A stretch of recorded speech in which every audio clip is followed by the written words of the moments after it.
We're heading towards Parliament House.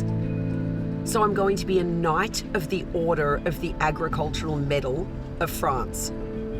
Wild. I've never had a period in my life where I haven't had something to obsess over. I'm going to be an engineer, a doctor, and a knight by the end of today. It's like, in order for me to be inspired to get out of bed in the morning, I need something to latch all of my focus on.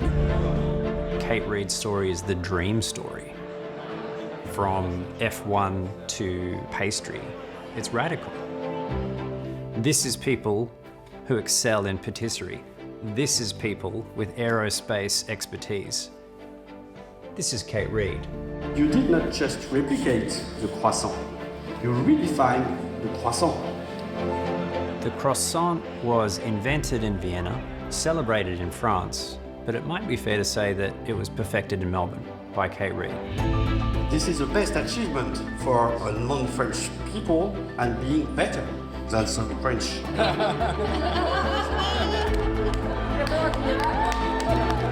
One of the greatest things for me is the need to have control. Chevalier dans l'ordre national du mérite agricole.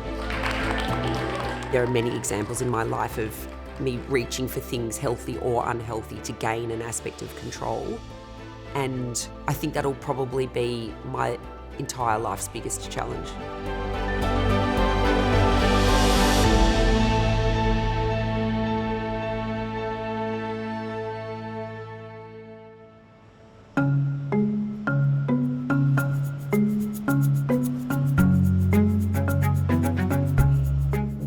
Baking and croissants in particular, it really does require that obsessive, precise, technical mindset to create the best one you possibly can over and over and over. So for me, every single croissant represents an opportunity to be better than the last one, to roll it more perfectly, more symmetrically. Kate has a level of intensity that is quite unique. The goal for me is, could I egg wash this one more perfectly than I egg washed the last one? I have tendencies of obsessive compulsive. I am absolutely a perfectionist. It's probably my greatest flaw, but I try to treat it as a bit of a superpower. It's an awfully hard thing to put on yourself, that everything has to be perfect. It's not always perfect. It was a battle for Kate, and I believe we're lucky she's still here. Alrighty. Baking to me is more than just bringing ingredients together to create something for us to eat. Baking for me is a science. It's a way to nourish people, and it heals me. They look good. I think Kate's obsessional traits track back to her asthma and the need to fight for air.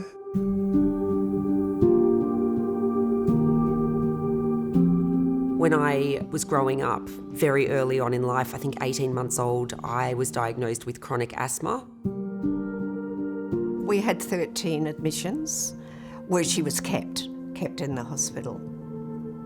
It was a stressful time for both Bob and I. I was sort of seen as the night carer, if you like. And I guess that would have established a bond that maybe otherwise wouldn't have been there. The only way that I could be pulled out of an attack would be Mum and Dad looking after me. I think it instilled in me early on a sense of probably not being good enough. And I think it forced me to try and prove myself and be worthy in other ways. All through Kate's growing up years, if she got onto something, it often became an obsession. His lap times aren't where he would want them to be. Well, Dad's been obsessed with cars my whole life, so I've always been around automotive and racing. Kate was influenced greatly by my love of motorsport, my love of cars, and the fact that I'm also an engineer. I cottoned on pretty quickly that if I liked this thing too, then I'd get to spend more time with him. Yeah, I'm actually disappointed with Science's performance this year. Certainly Williams would be. We just both loved watching Formula One. It was really the thing that we would do every week together. In 1996, the Australian Grand Prix moved from its home in Adelaide to Melbourne. And there is the contact. So this was my first time experiencing an F1 car, and it wasn't a car, it was just a blur and a noise and a vibration. I'd loved this sport before, but it was that moment, witnessing it in person, that I was like, oh no, nothing else matters now. This is my whole life. That's what I'm going to do. I don't know how I'm going to be involved, but I don't want anything else in my life now other than that. Oh, look, it was passion. She actually did write on a bit of paper that by the age of 23, she was actually going to have a job in Formula One. I can't believe I'm sharing this with you. I was such a drama queen. It is titled My Formula One Pledge. I vow that in the 8 years between my 17th birthday and my 25th birthday, I will give it my all. Oh, God. Give it my best and strive to be number one, wait for it, in the shadows of everyone's doubts. That's enough. It's a pretty daggy note, let's be honest. But it was written by a passionate, determined teenager with a steely river, certain that she was going to achieve her dream. I was fascinated by aerospace engineering in how it applied to Formula One. I just remember Kate studying, wanting to gain access into the RMIT aerospace program. My life goals really didn't extend past most weekends. That course is an extremely hard course. The first year, I was quite a bit of help to Kate. The second year, I gave a bit of advice. The third year, I made cups of tea because I was lost. I finished aerospace at the end of 2004. I thought, I'm going to start writing off to all the Formula One teams, maybe never contemplating that I was annoying or that I would be one of 1,000 letters that landed on an F1 desk every week. I just thought if I keep trying, it will happen. The next thing we knew, Kate had been offered a job at Williams in the UK. It was amazing. She was absolutely elated by it. I mean, for a girl to get a job in the Aero Lab at Williams F1 was unheard of. I was suddenly an engineer, an aerodynamicist, working for my dream F1 team. It was wild.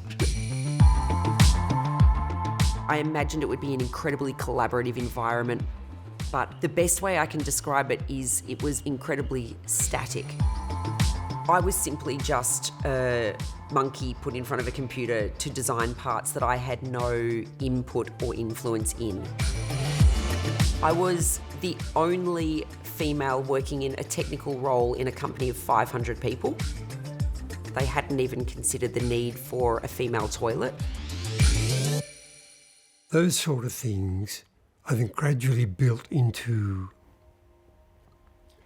a dissatisfaction or a disillusionment of where she was. I didn't have my friends and family around me, but I was sticking at life in the UK because not living in the UK anymore meant failing at my dream. If I wasn't working in Formula One, I didn't know who I was or what I was. And that was really the start of the slippery slope of my mental health becoming very bad.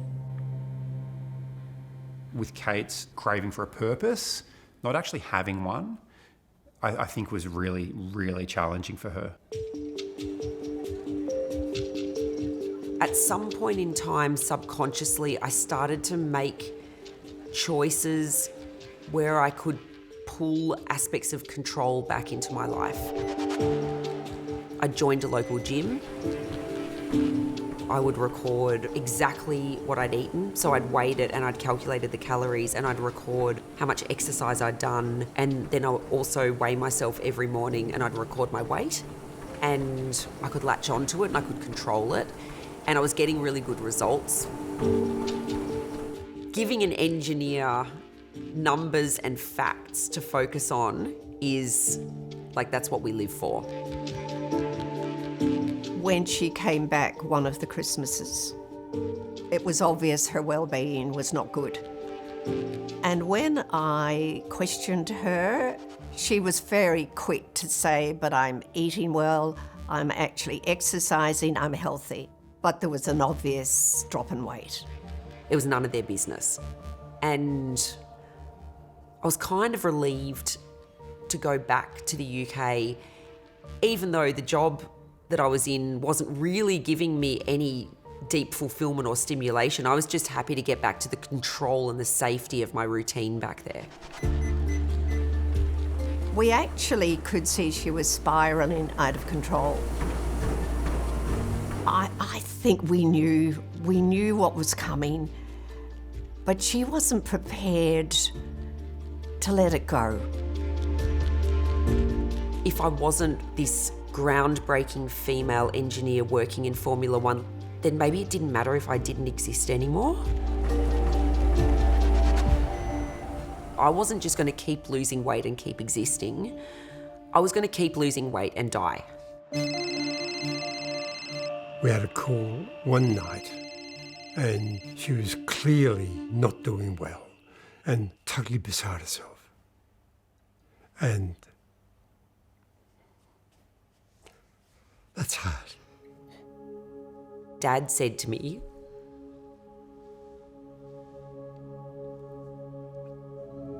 he just told me to come home. Dad assumed the role that he had countless times in her life and went over to the UK and did what needed to be done. And then I remember landing in Melbourne, and it was very early in the morning. And Mum had come to the airport to pick us up.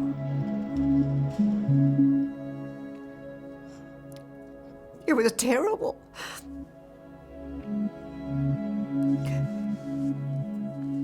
She was in shocking condition. It was like, who's that? It was clear Kate was anorexic. There was no doubt.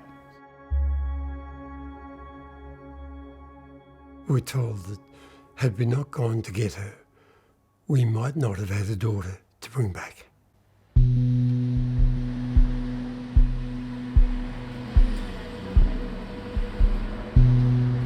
So the day I landed back in Australia, I had 2 meetings that day, and one of them was with the family GP, but the other one was here at Philippa's.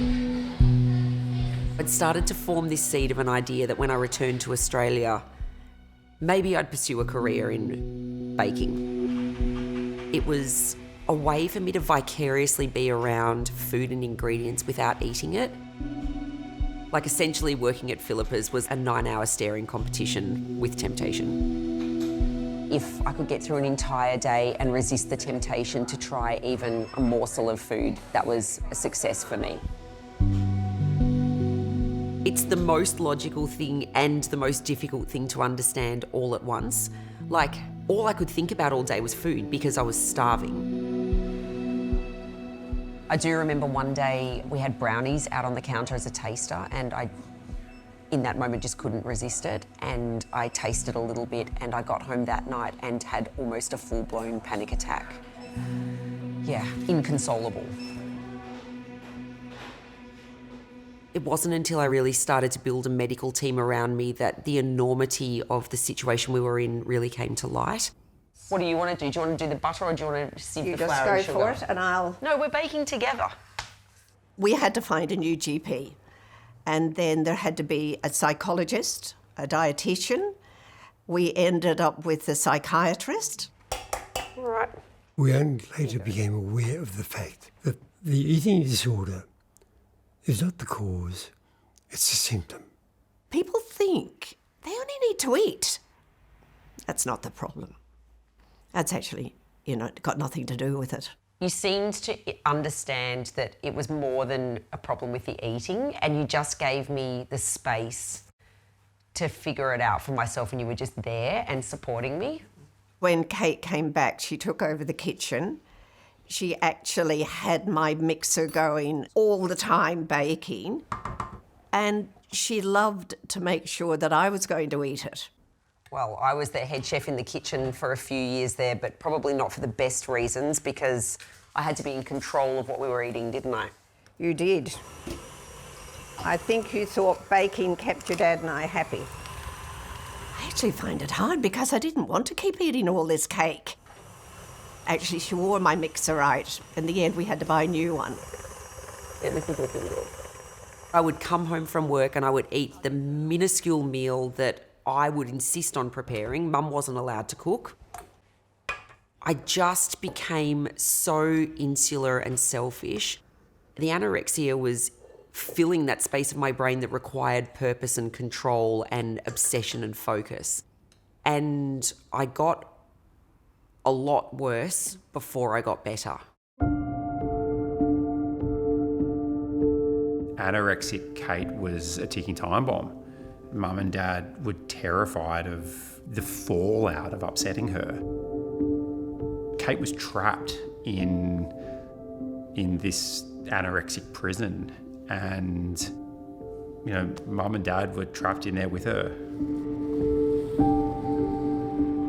I would take myself out walking for hours after dinner every night. I'd rug up this skeletal frame of a human, and Dad said some nights he would just drive around the streets trying to find me.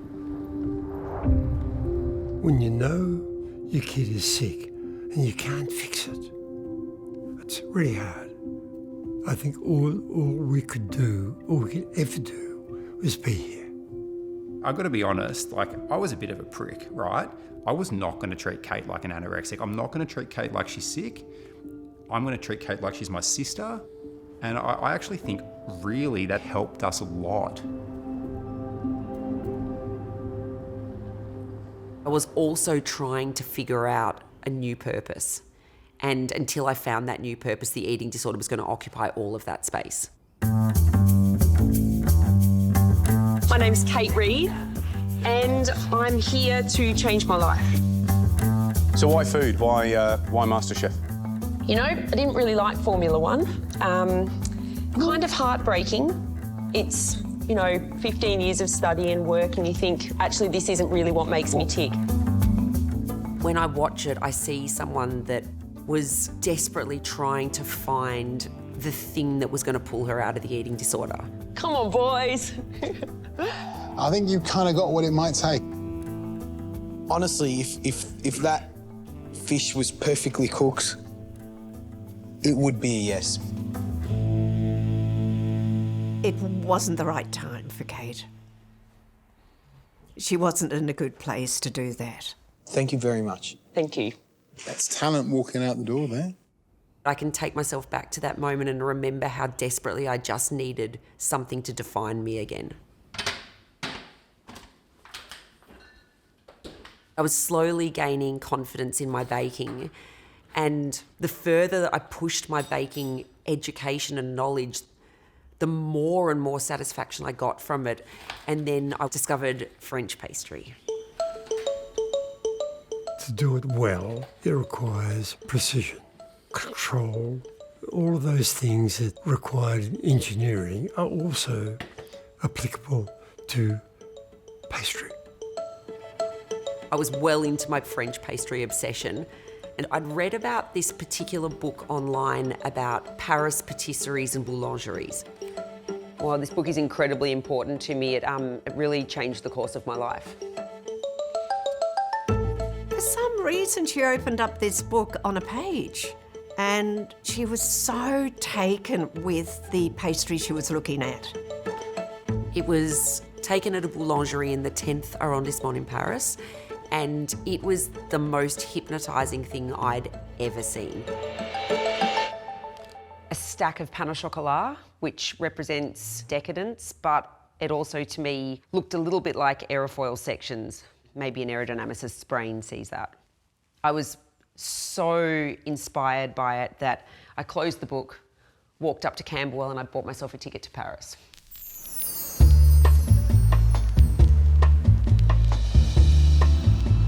I think Bob probably was a little bit more encouraging than I, because she still wasn't a good weight.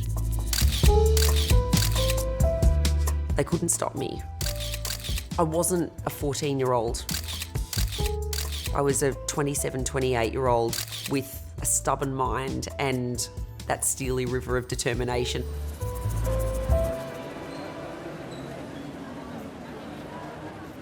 I waited until the very last day I was in Paris to visit the boulangerie from the book.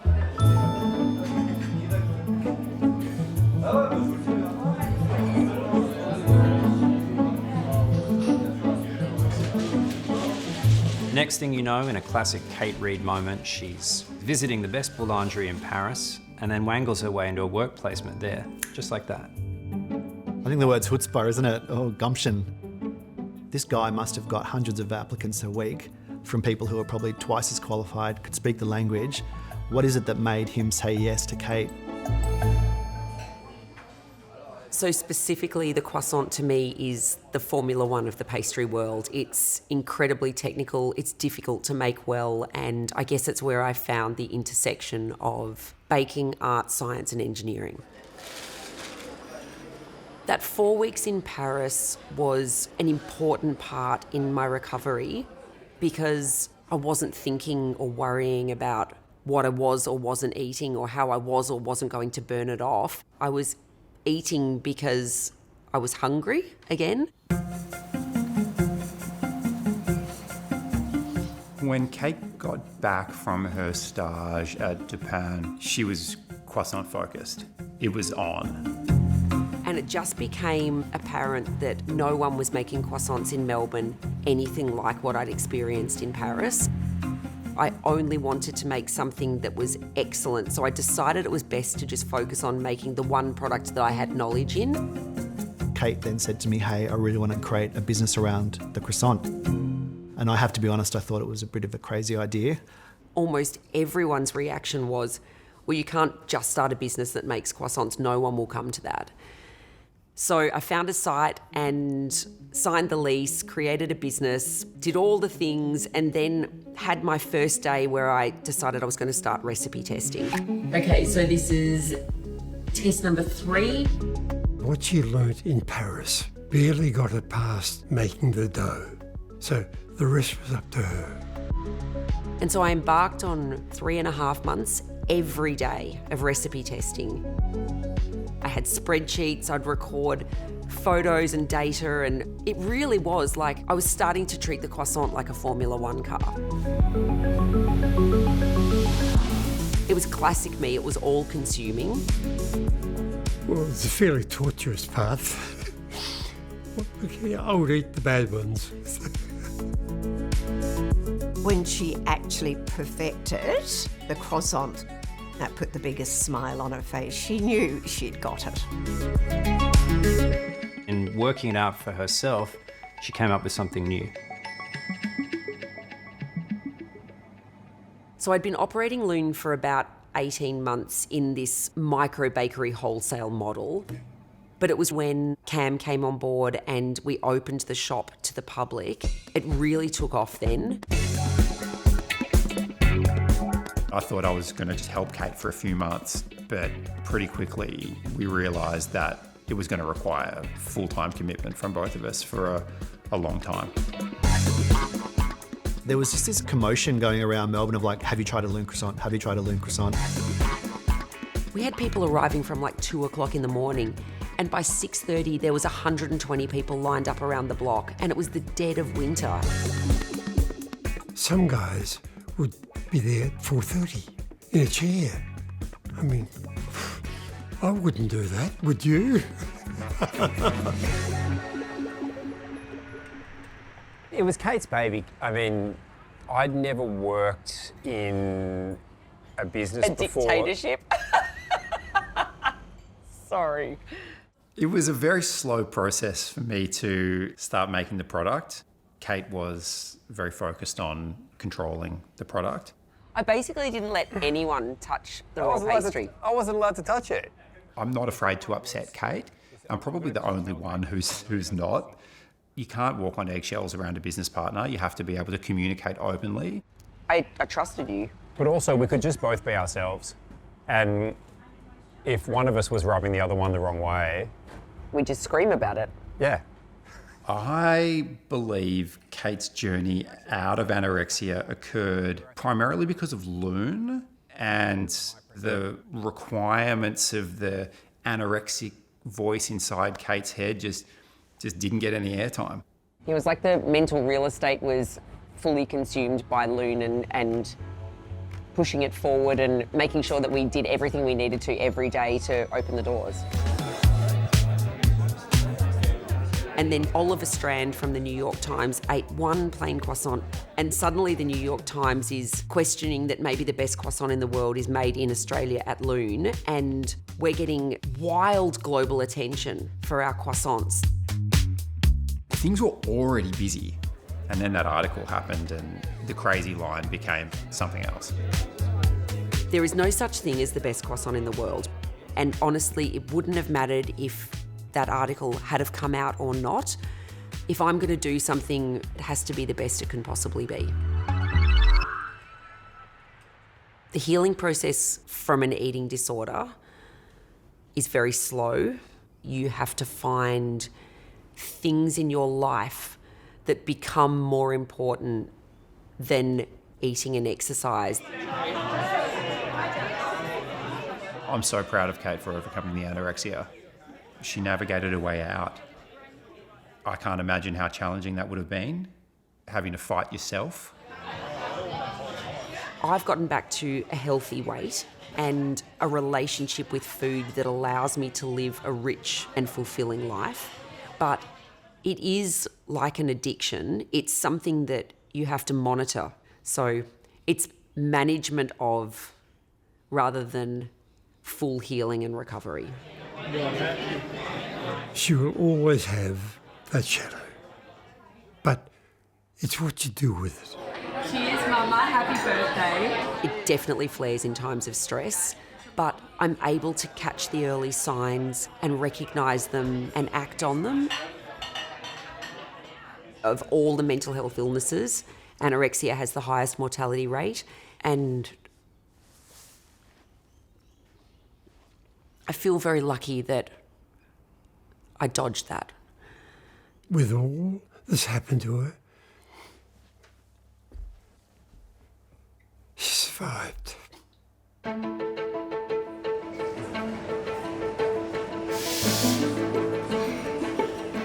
Growing Lune has been the hardest and the best thing for me personally, because we think we can have control of everything, but we just can't.